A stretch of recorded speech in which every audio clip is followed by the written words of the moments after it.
الحمد للہ رب العالمین والصلاة والسلام علی محمد الامین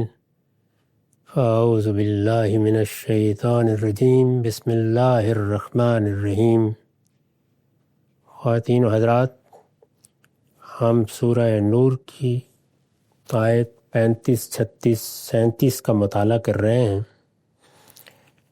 اس میں اللہ تعالیٰ پر ایمان کی تمثیل بیان ہوئی ہے۔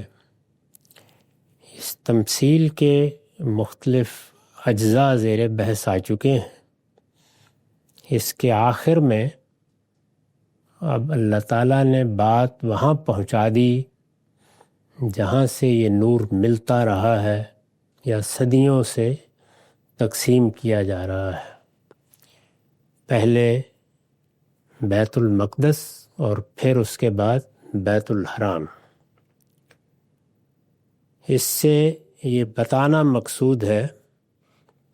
کہ ایمان کی یہ روشنی تمہارے دل میں اس طرح آتی ہے،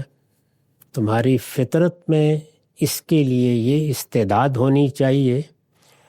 اور اس کی تلاش میں دائیں بائیں سرگرداں ہونے کی ضرورت نہیں۔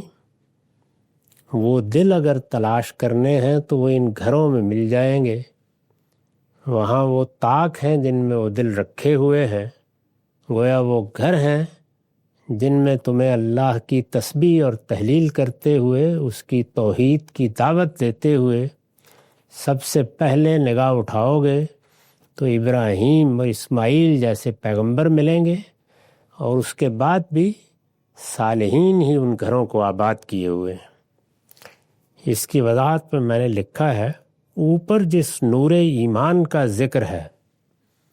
یعنی تمثیل جس نور ایمان کے ذکر سے شروع ہوئی ہے،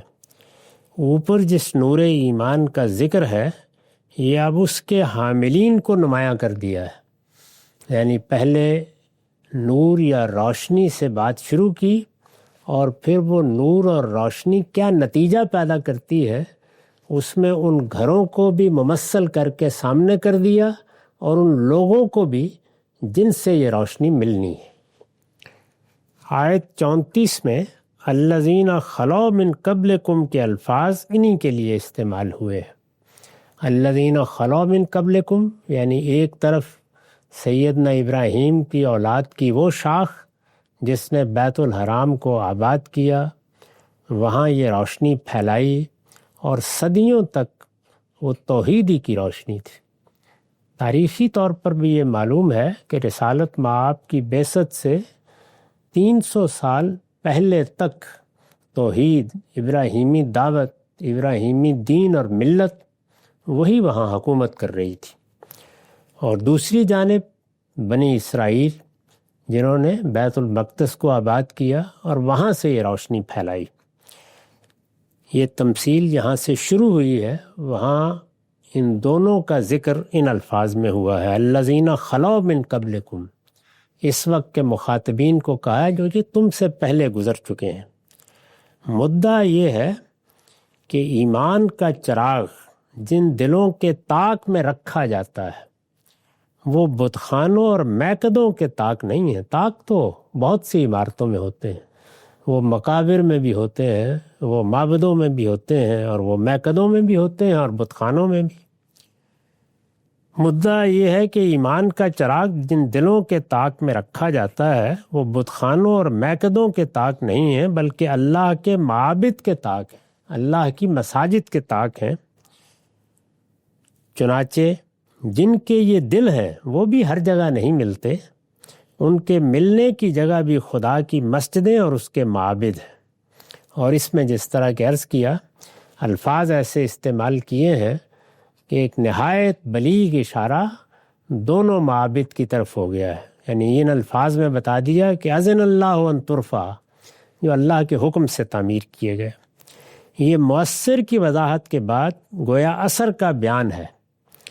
کہ نور ایمان سے جب دل روشن ہو جاتے ہیں تو صرف علم ہی نہیں، انسان کا عمل بھی اسی نور کے سانچے میں ڈھل جاتا ہے۔ پیغمبروں کے ہاں پھر وہ سیرت و کردار بھی ہمارے لیے نمونہ بنتے ہیں، اسوہ بنتے ہیں، جو اس نور کے سانچے میں ڈھلے ہوئے ہوتے ہیں، اور خدا کے قائم کیے ہوئے یہ معابد، یہ عبادت گاہیں اس کے ان بندوں سے آباد ہو جاتے ہیں جن کو چشم فلک صدیوں سے یہاں رکوع و سجود کرتے ہوئے دیکھ رہی ہے، بیت المقدس میں بھی اور بیت اللہ میں بھی۔ اس میں ظاہر ہے کہ مخاطبین کے لیے یہ معزت ہے کہ وہ بھی علم و عمل کی یہی پاکیزگی حاصل کرنے کی صحیح کریں، یعنی ان کو نمونہ بنائیں جنہوں نے یہ گھر آباد کیے تھے، ان کو نمونہ بنائیں جنہوں نے ان گھروں میں خدا کی دعوت دی، اس کے نور کو پھیلایا۔ ان کے صالحین اسلاف کی یہ تمثیل اسی مقصد سے بیان کی گئی ہے، یعنی گویا یوں سمجھیے کہ بات کو مجردات سے شروع کر کے پھر حقیقت سے متعلق کر دیا ہے، بتا دیا ہے کہ اگر تم اس روشنی کو حاصل کرنا چاہتے ہو، یہ ایمان کی روشنی، تو ان کے مراکز کہاں کہاں ہیں وہاں سے تم کو مل جائے گی۔ یہی روشنی ہے جو اس وقت بیت الحرام کے ذریعے سے پوری دنیا کو منتقل ہوئی اور اس وقت قرآن مجید کی صورت میں ہمارے سامنے موجود ہے۔ تو ارشاد فرمایا کہ اس کی تاریخ پر نگاہ ڈال کے دیکھ لو، اور اس دوسرے گھر کی تاریخ پر بھی۔ اس میں تمہیں وہ مردان حق ملیں گے جو صبح و شام اس کی تسبیح کرتے ہیں، یعنی ان قوموں میں جیسا کچھ بھی زوال آیا اور خرابی پیدا ہوئی، لیکن یہ گھر ان لوگوں سے آباد رہے ہیں جو اس کی تسبیح کرتے ہیں، صبح و شام کرتے ہیں، جن کو تجارت اور خرید و خرید و فروخت اللہ کی یاد اور نماز کے اہتمام اور زکوٰۃ کے ادا کرنے سے غافل نہیں کرتی، یعنی وہ ہمیشہ ان گھروں کو آباد رکھتے ہیں۔ اور سب سے بڑھ کر یہ کہ وہ اس دن سے ڈرتے رہتے ہیں، یخافون یوماً تتقلب فیہ القلوب والابصار، وہ اس دن سے ڈرتے رہتے ہیں جس میں دل الٹیں گے اور آنکھیں پھری کی پھری رہ جائیں، یعنی جو چیز محرک بنتی ہے وہ قیامت ہے، وہ قیامت کے دن کی حاضری ہے، وہ اللہ تعالیٰ سے ملاقات ہے، وہ جانتے ہیں، اور سب سے بڑھ کر وہی اس کی منادی کرنے والے ہیں کہ ایک دن ایسا آئے گا جس میں دل الٹیں گے اور آنکھیں پھری کی پھری رہ جائیں گی۔ یہ اس دن کی ہولناکی کو، اس میں جس نوعیت کا حساب محاسبہ ہونا ہے اس کو بیان کیا ہے، اور فرمایا کہ کس لیے کرتے ہیں؟ تاکہ جب یہ دن آئے تو لیجزیہم اللہ احسن ما عملوا، اللہ ان کے عمل کا بہترین بدلہ انہیں دے۔ اس لیے کرتے ہیں کہ وَيَزِيدَهُم مِّن فَضْلِهِ، اور ان کو اپنے فضل سے مزید نوازے۔ وَاللَّهُ يَرْزُقُ مَن يَشَاءُ بغیر حساب، اللہ جس کو چاہے گا بے حساب عطا فرمائے گا، یعنی عنایت کرم یہ اسی کا ہے، وہی نوازش کرتا ہے، اور وہ اللہ اس کائنات کا پروردگار جس پر رحمتیں کرتا ہے، اپنا کرم جس کے لیے عام کر دیتا ہے، جس پر اپنی عنایتوں کے ساتھ متوجہ ہوتا ہے، تو پھر بے حساب ہوتا ہے۔ اس میں ترغیب دی ہے کہ اگر ہدایت پانے کے لیے آؤ گے، ہدایت کا رزق حاصل کرنے کے لیے آؤ گے، اس نور کی تلاش میں آؤ گے اور ان گھروں کا قصد کرو گے، تو اطمینان رکھو وہ بے حساب عطا فرمائے گا، اور اس میں کوئی شبہ ہی نہیں ہے۔ اور قرآن مجید نے اس کو جگہ جگہ واضح کیا ہے کہ ہدایت کی دعا اگر فی الواقع سچی طلب کے ساتھ مانگی جائے تو کبھی رد نہیں ہوتی، اور جن کو اس ہدایت میں مزید کی ضرورت ہوتی ہے، خواہش ہوتی ہے، وہ اللہ کے ساتھ گہرا تعلق پیدا کرنا چاہتے ہیں، اس کی معرفت میں ترقی کرنا چاہتے ہیں، وہ بے حساب نوازتا چلا جاتا ہے۔ یہ مقصد بیان کیا، اس پر میں نے لکھا ہے اصل میں لیجزیہم اللہ احسن ما عملوا کے الفاظ آئے ہیں، ان میں لام علت نہیں ہے، بلکہ وہ لام ہے جو کسی فعل کے ثمرے اور نتیجے کو بیان کرنے کے لیے آتا ہے، یعنی یہ بتایا ہے کہ اس کا نتیجہ یہ نکلتا ہے۔ وہ جب اللہ کو یاد کرتے ہیں، اس کی یاد دہانی کرتے ہیں، اس کی تسبیح کرتے ہیں، اس کی تحلیل کرتے ہیں، اور ان گھروں کو اپنا مرکز بناتے ہیں، ان کا رخ اس جانب ہوتا ہے۔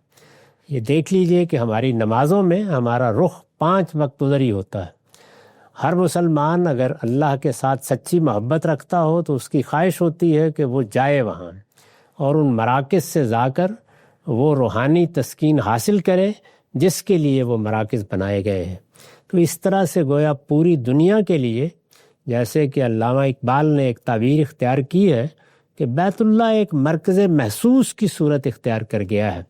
تو ہمارے لیے گویا وہ ملت کے لحاظ سے اس پوری ملت کا دل ہے۔ اس میں تمثیل میں یہ بیان کیا گیا کہ اس نور کے لیے اسی جانب رخ کرنا پڑے گا، اسی جانب یعنی جو روشنی وہاں سے نکلی ہے، جو ہدایت وہاں سے عام ہوئی ہے، اور جو ہمارے پاس محمد الرسول اللہ صلی اللہ علیہ وسلم کی تعلیمات اور اس قرآن کی صورت پہ موجود ہے۔ یہ تو ایمان کی روشنی کی تمثیل تھی۔ اب ایمان کے مقابل میں کیا چیز ہے؟ کفر، یعنی آدمی ماننے سے انکار کر دے، پیغمبروں کی دعوت آئے اور وہ اس کو رد کر دے۔ پیچھے بیان ہو گیا ہے کہ اللہ تعالیٰ ایمان کی یہ روشنی، یعنی جو پیغمبر ایمان کی دعوت لے کے آتے ہیں، ایمان کی یہ روشنی ان لوگوں کو عطا کرتا ہے جنہوں نے اس روشنی کی قدر کی ہوتی ہے جو ان کے اندر ودیت کر کے اللہ پروردگار عالم نے ان کو پیدا کیا ہے۔ پیچھے یہ بتا دیا ہے، اور یہ بھی بتا دیا ہے کہ اس روشنی کے لیے دائیں بائیں سرگرداں ہونے کی ضرورت نہیں ہے۔ اللہ تعالیٰ نے وہ گھر جو اپنے حکم سے بنائے، آج بھی اسی کی نسبت سے دنیا میں پہچانے جاتے ہیں۔ وہ گھر جن کی پوری تاریخ محفوظ ہے، وہی گھر ہیں جن سے یہ روشنی پھر پھیلتی ہے، اور اگر تم نے اپنے دل میں جو روشنی دی گئی تھی اس کی قدر کی ہے تو پھر یہ روشنی بے حساب ملتی ہے۔ یہاں تک بات پہنچ گئی تھی۔ ارشاد ہوا کہ والذین کفروا، اس کے برخلاف جو لوگ اس روشنی کے منکر ہیں، اس کے بعد تو کوئی گنجائش ہی نہیں رہ گئی کہ آدمی کسی اور جانب نگاہ کرے، خود بتا دیا ہے کہ یہ ایمان کی روشنی کی تمثیل ہے۔ اس کے برخلاف جو لوگ اس روشنی کے منکر ہیں، ان کے اعمال کی تمثیل یہ ہے۔ اب ایک دوسری مثال بیان کی کہ انسان اگر اس روشنی کو قبول نہیں کرتا، اس کو رد کر دیتا ہے، تو اس کی مثال کیسے ہے؟ جو قبول کرتے ہیں ان کے لیے مثال تھی کہ ان کے دل پھر ایک چراغ کے طاق بن جاتے ہیں۔ وہ چراغ شیشے میں محفوظ ہوتا ہے، اس چراغ کا شیشہ ایسا شفاف ہوتا ہے کہ گویا چمکتا ہوا تارا ہے، اس میں زیتون کا تیل پڑتا ہے، اور زیتون کا تیل بھی اس درخت کا جو باغ کے وسط میں اگتا اور نہایت شاداب ہوتا ہے، اور جس کا تیل آگ چھوئے بغیر ہی بھڑک اٹھتا ہے۔ وہ پوری تمثیل جب خاتمے کو پہنچی تو اب اس کے مخالف وہ لوگ جو اس روشنی کو قبول نہیں کرتے، ان کی مثال بیان کی۔ میں نے لکھا ہے اس سے مزید واضح ہوا کہ اوپر کی تمثیل میں روشنی سے ایمان کی روشنی ہی مراد ہے، یعنی جن لوگوں نے اس کو اللہ تعالیٰ کس چیز سے بنا ہوا ہے بنا دیا ہے، انہوں نے سخت بے ذوقی کا ثبوت دیا ہے۔ یہ ایمان کی روشنی کی تمثیل تھی۔ استاذ امام لکھتے ہیں اہل ایمان کی تمثیل میں پہلے مؤثر یعنی ایمان کو نمایاں فرمایا تھا، وہاں روشنی سے بات شروع کی تھی اور پھر دلوں تک آئی تھی۔ یہاں دلوں کے حاملین سے بات شروع کی ہے اور پھر روشنی جب ختم ہو جاتی ہے تو کیا ہوتا ہے۔ اس کے بعد اثر یعنی عمل کو، اور اہل کفر کی تمثیل میں پہلے اثر کو نمایاں فرمایا ہے، اس کے بعد مؤثر کو، یعنی یہاں ترتیب الٹ دی ہے۔ اس کی وجہ یہ ہے کہ ایمان ایک گہری حقیقت ہے جس کی جڑیں انسانی فطرت کے اعماق کے اندر اتری ہوئی ہوتی ہیں۔ ایمان اگر محض مسلمانوں کے گھر پیدا ہونے کی وجہ سے نہیں آیا، وہ شعوری ایمان ہے، یا پیدا تو ہوئے لیکن پھر اپنے فکر سے صحیح بات کی طرف رجوع کے نتیجے میں وہ ایمان شعوری ایمان بن گیا ہے،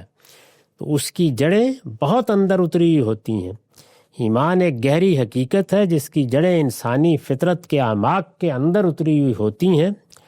اور در حقیقت اسی کے بابرکت اثرات و ثمرات ہوتے ہیں جو زندگی کے اعمال و اخلاق نمایاں ہوتے ہیں، یعنی انسان کا پورا وجود پھر اس ایمان کا نمونہ بن جاتا ہے۔ اس کے برعکس کفر گھورے پر اگے ہوئے ایک درخت کی مانند ہوتا ہے۔ جیسے کسی جگہ کوڑا کرکٹ جمع ہوتا ہے تو وہاں بھی کوئی درخت اگ پڑتے ہیں، جس کے زہریلے پھل تو اعمال و کردار کی صورت میں سامنے ہوتے ہیں، لیکن فطرت کے اندر اس کی کوئی جڑ نہیں ہوتی جس کو نمایاں کرنے کی ضرورت ہو۔ وہاں یہ بتانا ضروری تھا کہ جڑ سے یہ درخت، یہ شاداب درخت کس طرح پھوٹتا ہے، ایمان کا درخت۔ یہاں پر گھورے پر اگے ہوا ایک پودا ہے، اس کی تمثیل ہے۔ اس کے برخلاف جو لوگ اس روشنی کے منکر ہیں، ان کے اعمال کی تمثیل یہ ہے کسراب بقیۃ، اعمالہم کسراب بقیۃ یحسبہ الزمان ماء، جیسے چٹیل صحرا ہو۔ یعنی انسان ایک ایسے صحرا میں چل رہا ہے جس میں دور دور تک کوئی سبزہ نہیں ہے، کوئی نخلستان نہیں ہے، کوئی پانی نہیں ہے۔ کسراب بقیۃ، وہ لوگ جو اس روشنی کے منکر ہیں، یعنی جنہوں نے کفر اختیار کر لیا ہے، جانتے بوجھتے کفر اختیار کر لیا ہے، ان کے اعمال کی تمثیل یہ ہے جیسے چٹیل صحرا، اور اس چٹیل صحرا میں سراب ہے۔ انسان جب سفر کرتا ہے تو دور سے ریت پر روشنی پڑتی ہے،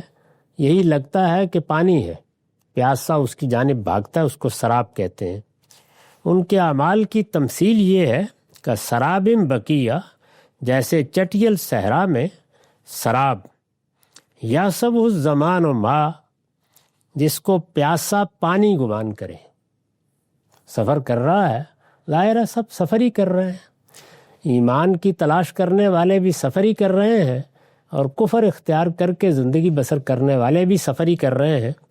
تو جو کفر اختیار کر کے روشنی کے منکر ہو کر، پیغمبروں نے جس روشنی سے لوگوں کو متعارف کرایا ہے اس کا انکار کر کے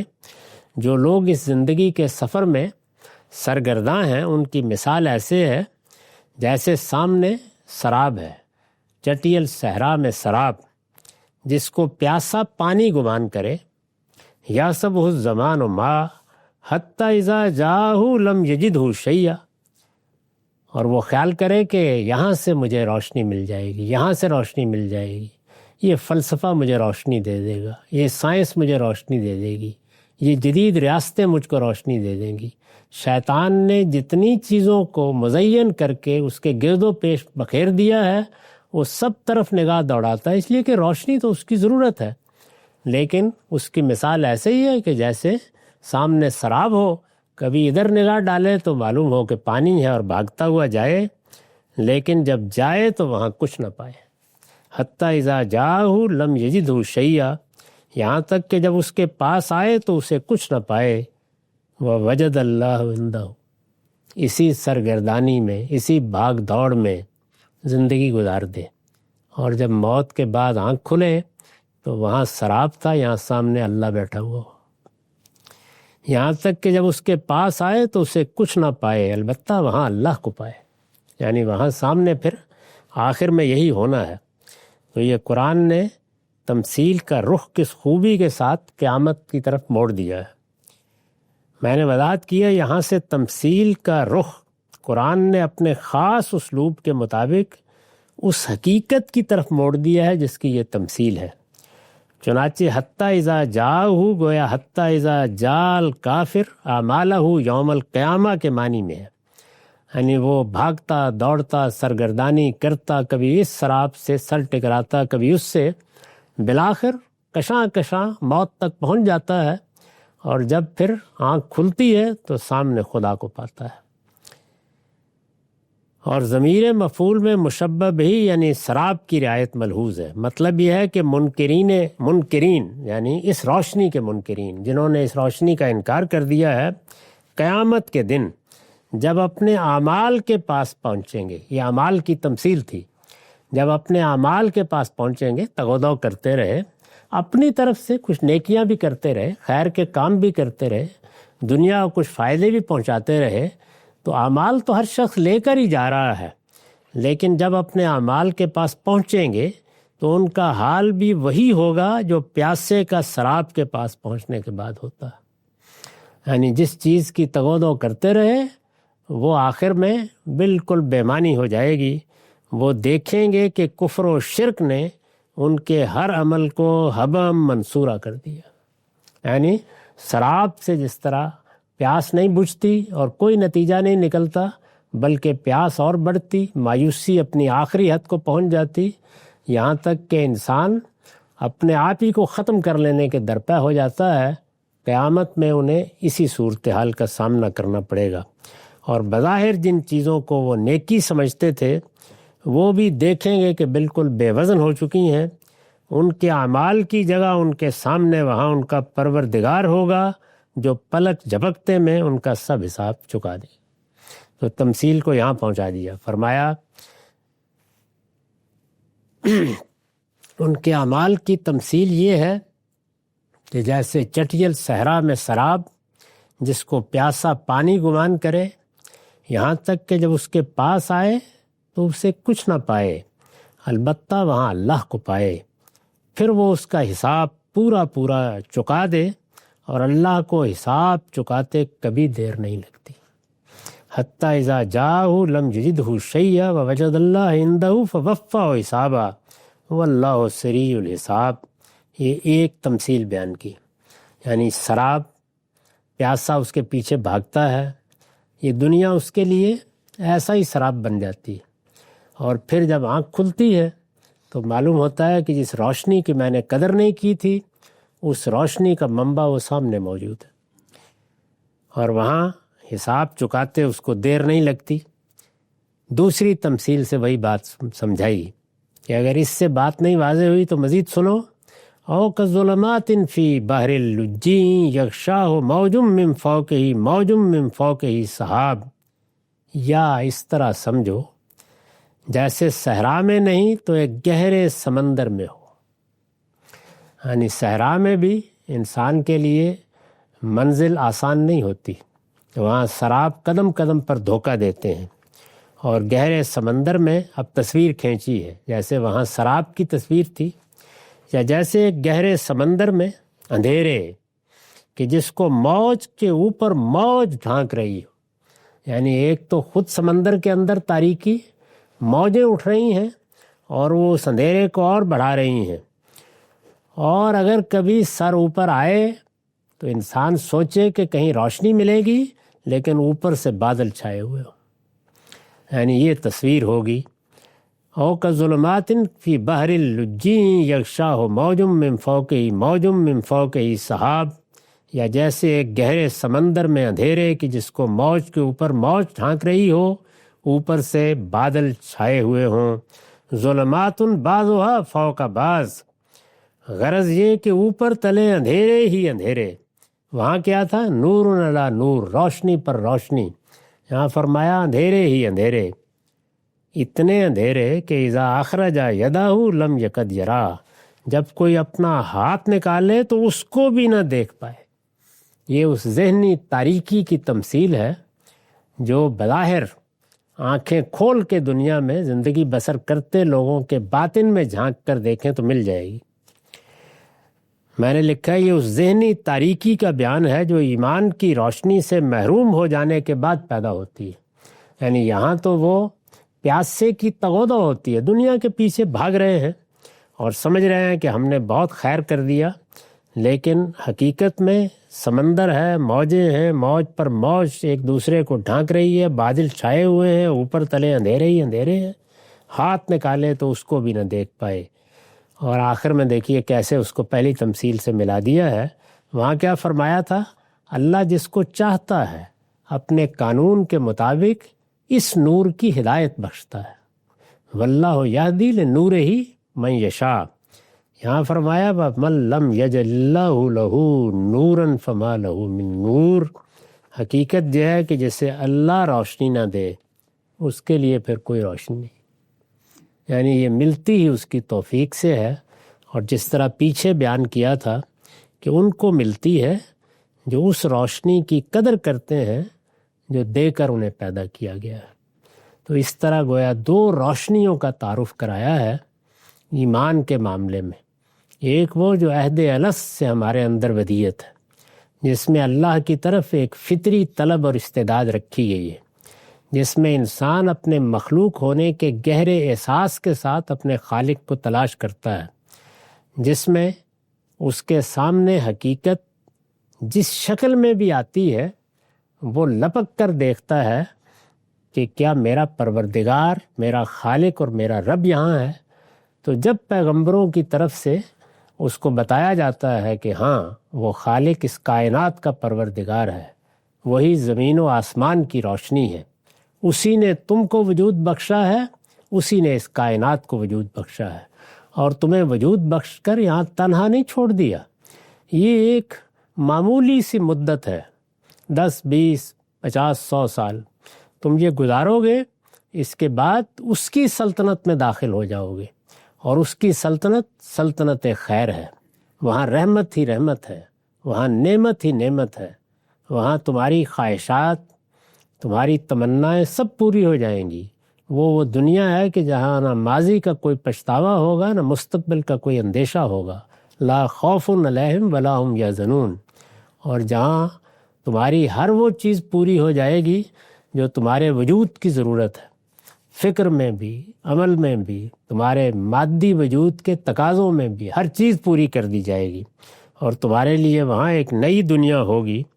تو فرمایا کہ ایک طرف وہ دعوت ہے،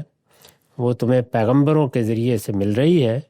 تم اس کی طرف لپکنے کا فیصلہ کرتے ہو تو نور علی نور ہے، اور اگر اس روشنی کو تم نے بجھا دیا اور دنیا میں جو روشنیاں شیطان نے جلا رکھی ہیں ان کی طرف لپک رہے، تو تمہاری مثال یا چٹیل صحرا میں سراب کے پیچھے بھاگتے ہوئے شخص کی ہوگی، اور یا سمندر کی موجوں میں ہچکولے کھاتی ہوئی کشتی کے مسافر کی۔ یہی دونوں چیزیں ہیں، ان کو سامنے رکھو۔ تم جو کچھ بھی دنیا میں منصوبے بناتے ہو اور چیزوں کو دیکھتے ہو، تمہارے یہ فلسفے، تمہارا یہ زیغ و زلال، تمہاری یہ تمنائے آرزوئیں، تمہارے یہ بنائے ہوئے قصر سب یہیں رہ جائیں گے، اور تم دیکھو گے کہ آنکھ کھلی ہے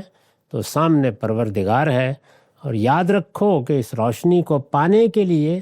اس پروردگار کی توفیق کے سوا کوئی چیز نہیں ہے، اور وہ توفیق انہی کو ملتی ہے جو اپنے دل میں موجود روشنی کی قدر کرتے ہیں، اور جو قدر کرتے ہیں ان کے لیے پھر یہ روشنی، ایمان کی روشنی، اس پوری کائنات کی روشنی بن جاتی ہے۔ یعنی تمثیل میں جو پہلی بات کہی تھی، اللہ نور السماوات والارض، زمین و آسمان اگر فکر کے لحاظ سے، علم کے لحاظ سے، عمل کے لحاظ سے، مقصد کے لحاظ سے، غایت کے لحاظ سے، انجام کے لحاظ سے پوری روشنی میں آتے ہیں، تو اللہ پر ایمان کے نتیجے میں آتے ہیں، اور یہ ایمان کی روشنی ہے جس کے لیے پیغمبر دعوت دے رہے ہیں۔ ان کے مراکز یہ تمہارے سامنے موجود ہیں، اور ان مراکز سے جو روشنی پھیلی ہے وہ اس کتاب کی صورت میں ہے۔ یہ روشنی ہے جس کی طلب اور استعداد تمہارے اندر رکھ دی گئی ہے، اب پانے کا فیصلہ تم نے کرنا ہے۔ اگر پا لیتے ہو تو پھر یہ دل کے تراک پر جلتا ہوا چراغ ہے، یہ تمہارے پورے وجود کو اندر اور باہر سے، ظاہر اور باطن سے روشن کر دے گا۔ اقول قولی ھذا واستغفر اللہ لی ولکم ولسائر